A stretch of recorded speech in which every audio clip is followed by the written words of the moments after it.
Jyothi IT solutions. ఈ వీడియోలో మనం ఆటోఎఫ్ఎస్ గురించి, ఆటోఎఫ్ఎస్కి కావాల్సినటువంటి రిక్వైర్మెంట్స్, అలాగే అడ్వాంటేజెస్ ఇంకేముంటాయి, కాన్ఫిగరేషన్స్ ఎలా చేస్తాం అనేది ఈ వీడియోలో చూడబోతున్నాం. ఫస్ట్ ఆటోఎఫ్ఎస్ అంటే ఏంటి? ఆటోఎఫ్ఎస్ అనేది ఒక సర్వీసు.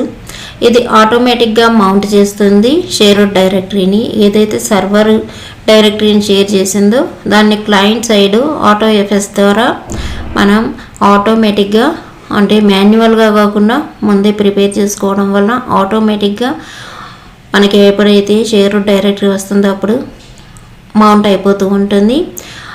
అలాగే ఒక టైమ్అవుట్ పీరియడ్ అనేది మనం సెలెక్ట్ చేసినప్పుడు ఆ టైమ్అవుట్ లోపల ఇది మౌంట్ అనేది జరుగుతుంది. ఆ టైమ్అవుట్ అనేది లోపల మనం యూజ్ చేసుకున్నట్లయితే అన్మౌంట్ అవుతుంది. డిఫాల్ట్ టైమ్అవుట్ పీరియడ్ వచ్చేసి 5 minutes ఉంటుంది.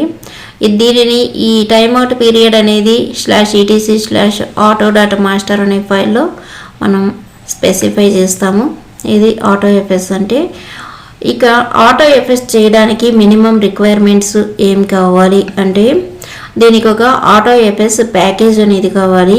మనం ముందు వీడియోలో కూడా సర్వర్ సైడ్ కాన్ఫిగరేషన్ కానీ, ఎన్ఎఫ్ఎస్ క్లయింట్ సైడ్ కాన్ఫిగరేషన్స్ కానీ ప్యాకేజ్ని ఇన్స్టాల్ చేసుకోవాలి అని చెప్పుకున్నాము.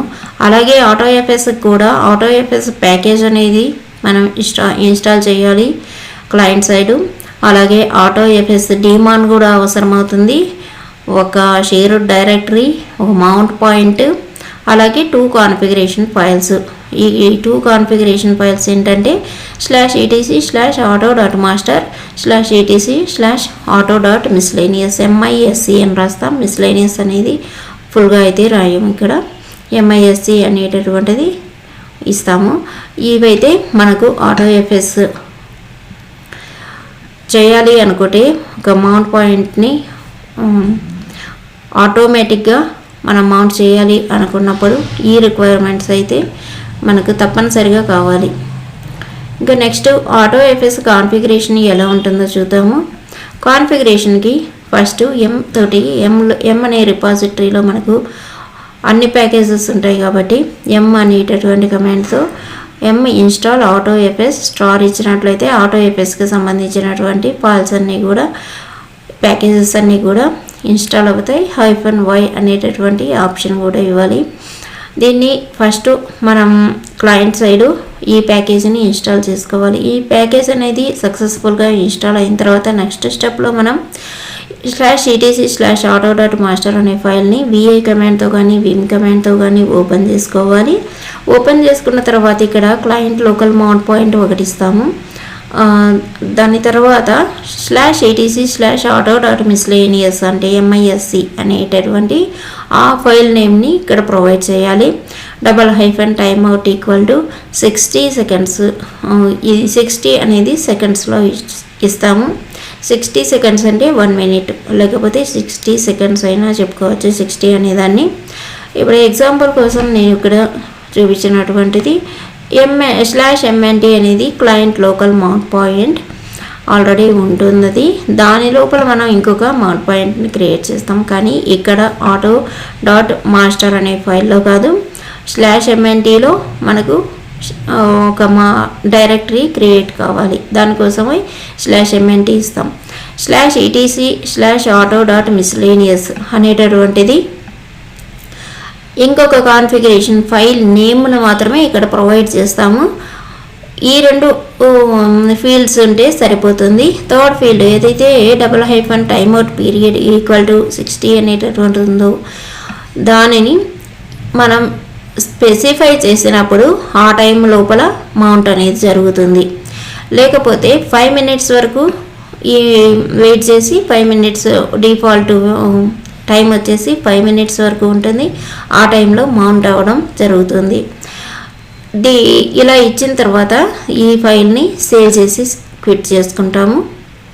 నెక్స్ట్ etc/auto.misc అంటే మిస్లేనియస్ ఫైల్ని ఓపెన్ చేస్తాం. ఈ మిస్లేనియస్ ఫైల్లో మనం /MNT అనేది auto.master ఫైల్ ఆల్రెడీ స్పెసిఫై చేసాము.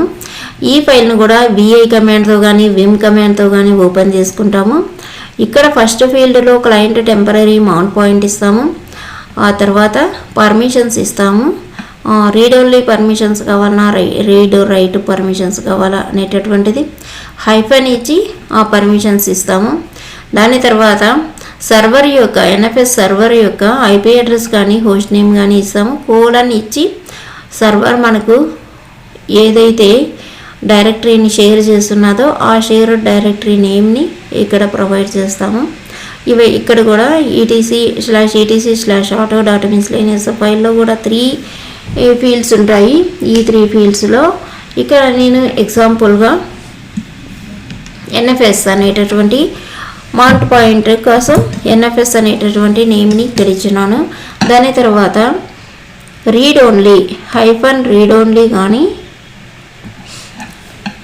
లేకపోతే -rw అనేటటువంటిది రెండు కూడా ఇవ్వకూడదు. -r -rw అని రెండు ఇస్తే ప్రాబ్లం అవుతుంది. రీడ్ ఓన్లీ లేకపోతే రీడ్ రైట్ వీటిలో ఏదో ఒకటి ఇవ్వాలి. దాని తర్వాత సర్వర్ హోస్ట్ నేమ్ ఇక్కడ ఎగ్జాంపుల్ కోసం classroom.example.com అనేటటువంటిది సర్వర్ హోస్ట్ నేమ్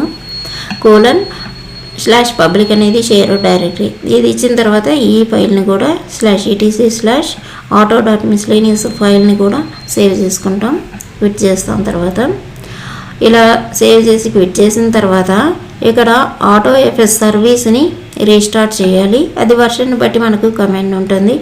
ఇక్కడ ఒకవేళ ఎగ్జాంపుల్గా 7th వెర్షన్లో ఉన్నట్లయితే మనం ఇప్పుడు systemctl అనే కమాండ్ తోటి సర్వీస్ అనేది స్టార్ట్ అవుతుంది. systemctl రీస్టార్ట్ ఆటోఎఫ్ఎస్ అనేటటువంటిది ఆటోఎఫ్ఎస్ యొక్క సర్వీస్ నేమ్ ఆటోఎఫ్ఎస్. ఈ ఆటోఎఫ్ఎస్ అనేటటువంటి నేమ్ ఇస్తాము. ఒకవేళ ఎప్పుడైనా రీబూట్ అయినప్పుడు systemctl లో కమాండ్ ఇంకొక కమాండ్ని మనం ప్రొవైడ్ చేసినట్లయితే మన రీబూట్ అయిన తర్వాత కూడా ఆ సర్వీస్ అనేది ఎనేబుల్లోనే ఉంటుంది, ఆఫ్ కాకుండా. దానికోసం systemctl ఎనేబుల్ ఆటోఎఫ్ఎస్ అనేటటువంటి కమాండ్ని ఇచ్చినట్లయితే రీబూట్ అయిన తర్వాత కూడా మనకు రన్నింగ్లోనే ఉంటుంది ఆ సర్వీస్ అనేది. నెక్స్ట్ వచ్చేసి ఈ సర్వీస్ అంతా స్టార్ట్ అయిన తర్వాత మనకు కరెక్ట్గా కానీ మన కాన్ఫిగరేషన్ జరిగినట్లయితే క్లయింట్ సైడ్ లోకల్ మౌంట్ పాయింట్లోకి వెళ్ళాలి. మనం ఏదైతే ఈటీసీ auto.master అనే ఫైల్లో మౌంట్ పాయింట్ ఇచ్చుంటాము, ఆ మౌంట్ పాయింట్లోకి వెళ్ళాలి. ఎగ్జాంపుల్కి etc.automaster ఫైల్లో /mnt అనేటటువంటి ఫీల్డ్ ఒకటి ఇచ్చాము. ఫస్ట్ దానిలోకి వెళ్ళాలి, సిడి చేంజ్ డైరెక్టరీలోకి వెళ్ళి /mntలోకి వెళ్ళాలి. దాని తర్వాత MNTలో నుంచి మనం టెంపరరీ మౌంట్ పాయింట్కి వెళ్ళాలి. ఏదైతే auto.miscellaneous ఫైల్లో NFS అనే నేమ్తో ఇచ్చినామో ఆ నేమ్ని ఇక్కడ ప్రొవైడ్ చేయాలి. ఇలా ఇచ్చిన తర్వాత ఇది చేంజ్ డైరెక్టరీ నుంచి ఇవ్వాలి. ఇలా ఇచ్చిన తర్వాత మనం PWD చూసుకున్నట్లయితే మనకు అవుట్పుట్లో /mnt/nfs అనేటటువంటిది కనిపిస్తుంది. అంటే మనకు ఆటోఎఫ్ఎస్ కాన్ఫిగరేషన్ అనేది చాలా పర్ఫెక్ట్గా జరిగినట్లు మనకు అర్థమవుతుంది. ఇవన్నీ కూడా ఎక్కడ కూడా మనకు మిస్టేక్స్ అనేవి రావు. ఒకవేళ మిస్టేక్ వచ్చినట్లయితే అది ప్యాకేజీ కరెక్ట్గా ఇన్స్టాల్ కాకపోయినా, సర్వీస్ రీస్టార్ట్ కాకపోయినా ఈ 2 ప్రాబ్లమ్స్లో మాత్రమే మనకు ఏదైనా ప్రాబ్లం అనేది వస్తుంది, ఏదైనా ఎర్రర్ అనేది వస్తుంది. ఇంకొకటి వచ్చేసి auto.master ఫైల్లో కానీ auto.miscellaneous ఫైల్లో కానీ ఏదైనా రాంగ్ ఎంట్రీస్ ఇచ్చినా కూడా మనకు ఈ ఆటోఎఫ్ఎస్ అనేది ఈ కాన్ఫిగరేషన్ మనకు కరెక్ట్గా జరగకపోవచ్చు. ఇవన్నీ కరెక్ట్గా చేసినప్పుడు మాత్రమే మనకు ఆటోఎఫ్ఎస్ అనేది కరెక్ట్గా వర్క్ అవుతుంది. ఇప్పుడు అడ్వాంటేజెస్ ఏంటో చూద్దాము. ఆటోఎఫ్ఎస్ యూజ్ చేయడం వల్ల ఎందుకు ఆటోఎఫ్ఎస్ ఇంపార్టెన్స్ ఇంత ఉంది ఎన్ఎఫ్ఎస్లో అనేది మనం తెలుసుకున్నట్లయితే, మనం ఎప్పుడైనా షేర్ చేసినటువంటి డైరెక్టరీని ఆటోమేటిక్గా అంటే మాన్యువల్ ఇంటరప్షన్ లేకుండా ఆటోమేటిక్గా మౌంట్ జరిగి ఆ ఫైల్స్ని యాక్సెస్ చేసుకోవడానికి ఈ ఆటోఎఫ్ఎస్ అనేది మనకు చాలా ఈజీగా ఉంటుంది. ఇలా ఫైల్స్ని యాక్సెస్ చేయడం కోసం రిమోట్లో మనకు ఫైల్ సిస్టమ్ అనేది ఈజీగా మౌంట్ అయిపోతుంది. నెక్స్ట్ వచ్చేసి బూటింగ్ టైం అనేటటువంటిది చాలా వరకు తగ్గించవచ్చు. ఇక్కడ ఇచ్చినాను మీకు పాయింట్స్ అని క్లియర్గా. Booting time is significantly reduced because no mounting is done at booting time. Booting టైంలో మనకు మౌంటింగ్ అనేది జరగదు. కాబట్టి బూటింగ్ టైంని కూడా రెడ్యూస్ చేయొచ్చు. మౌంట్ చేసి పెట్టినట్లయితే మనకు బూటింగ్ టైం ఎక్కువ అవుతుంది. మనం ప్రాక్టీస్లో చాలా ఫాస్ట్గా అయిపోతుంది మౌంటింగ్ అనేది, కానీ రియల్ టైంలో చాలా ఫైల్స్ ఉంటాయి కాబట్టి ఫైల్స్ అన్నీ కూడా బూట్ అవ్వాలి కాబట్టి ఎక్కువ టైం తీసుకుంటుంది. దానివల్ల మౌంటింగ్ జరిగి ఉన్నట్లయితే టైం ఎక్కువ తీసుకుంటుంది. కాబట్టి ఇక్కడ మౌంటింగ్ జరగదు కాబట్టి ఆటోఎఫ్ఎస్లో ఆటోమేటిక్గా జరిగేది కాబట్టి ఇక్కడ బూటింగ్ టైం అనేది చాలా తక్కువగా ఈ మౌంటింగ్ పాయింట్ కోసం తీసుకుంటుంది. Next network access and efficiency are improved by reducing the number of permanently active mount points. ఇక్కడ వచ్చేసి నెట్వర్క్ యాక్సెస్ అనేది ఎఫిషియెంట్గా వర్క్ అవుతుంది. ఎందువలనంటే number of permanent active mount points అనేవి తక్కువగా ఉండడం వల్ల. మనకు ఆటోఎఫ్ఎస్ అనేది పర్మనెంట్ మౌంట్ పాయింట్ కాదు, ఆటోఎఫ్ఎస్ అనేది టెంపరీ మౌంట్ పాయింట్ అనేది. కాబట్టి ఈ టెంపరీ మౌంట్ పాయింట్లు మనకు ఎప్పుడు మౌంట్ కావాలి అనేటటువంటిది మనం టైమ్ అవుట్ పీరియడ్లోనే మనకు అర్థమవుతుంది. లేకపోతే మనం ఎప్పుడైతే ఈ ఫైల్స్ని క్రియేట్ చేసి కాన్ఫిగర్ చేస్తామో అప్పుడు మనకు మౌంటింగ్ అనేది జరుగుతుంది. ఆల్రెడీ మౌంటింగ్ అయితే పర్మనెంట్గా జరగదు ఆటోఎఫ్ఎస్లో. దానివల్ల నెట్వర్క్ యాక్సెస్ అనేది ఎఫిషియెంట్గా ఇంప్రూవ్ అవుతూ ఉంటుంది, ఎఫిషియెంట్గా జరుగుతూ ఉంటుంది. నెట్వర్క్ యాక్సెస్ అనేది నెట్వర్క్ కూడా చాలా పర్ఫెక్ట్గా మనకు వర్క్ అవుతూ ఉంటుంది.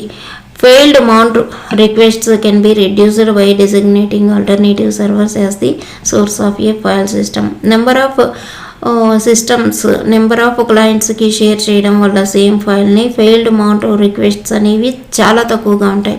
ఏదో ఒక సర్వర్లో ఏదో ఒక యూజరు ఈ ఎన్ఎఫ్ఎస్ షేర్డ్ డైరెక్టరీని యూజ్ చేసి వర్క్ చేస్తూ ఉంటాడు కాబట్టి ఎక్కువ మందికి మనం ఎట్ ఏ టైం అసైన్ చేయగలం. కాబట్టి ఈ రిక్వెస్ట్స్ అనేది మౌంట్ రిక్వెస్ట్స్ అనేవి రెడ్యూస్ అవుతూ ఉంటాయి, ఫెయిల్ అనేటటువంటివి. Next, users do not need to have root privileges to mount or unmount the mount point. ఏ యూజర్కి కూడా ఇక నార్మల్ యూజర్స్ కూడా మనకు మౌంట్ చేయగలరు. ఆల్రెడీ ప్రీవియస్ వీడియోలో చెప్పుకున్నాము, రూట్ యూజర్కి వచ్చేసి మనం పర్మిషన్స్ ఇచ్చినప్పుడు మాత్రమే రీడ్ రైట్ చేయగలడు అని, క్రియేట్ చేయగలడు ఏదైనా ఫైల్స్ అని. అలాగే ఇక్కడ నార్మల్ యూజర్స్కి రూట్ ప్రివిలేజెస్ అయితే అవసరం లేదు, ఆల్ పర్మిషన్స్ అవసరం లేదు. వాళ్ళకి ఇచ్చినటువంటి పర్మిషన్స్ తోటే వాళ్ళు మౌంటింగ్ అన్మౌంటింగ్ చేసుకోగలరు. Next, we can reduce the CPU on memory utilisation because AutoFS will not mount permanently.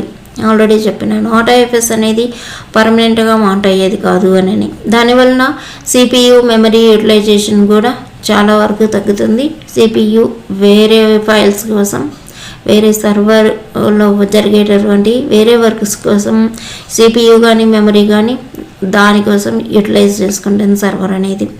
Next, we can also reduce the hard disk utilisation because permanent mount points occupies the hard disk space. ఇక్కడ ఏమవుతుంది, మనకు mount points అన్నీ కూడా hard disk మీదనే ఉంటాయి కాబట్టి ఈ mount points అనేవి పర్మనెంట్ కాదు కాబట్టి ఇక్కడ కూడా హార్డ్ డిస్క్ యూటిలైజేషన్ అనేది తక్కువగా జరుగుతుంది, హార్డ్ డిస్క్ కూడా ఫాస్ట్గా వర్క్ అవుతూ ఉంటుంది. ఇవి మనకు ఆటోఎఫ్ఎస్లో ఉండేటటువంటి అడ్వాంటేజెస్. ఇదైతే వీడియో క్లియర్గా ఆటోఎఫ్ఎస్ అనేది ఈ 4 క్వశ్చన్ అండ్ ఆన్సర్స్లోనే ఇచ్చినాను. ఈ 4 క్వశ్చన్ ఆన్సర్స్ చూసుకున్నట్లయితే మీకు ఆటోఎఫ్ఎస్లో ఎటువంటి డౌట్ అయితే రాదు.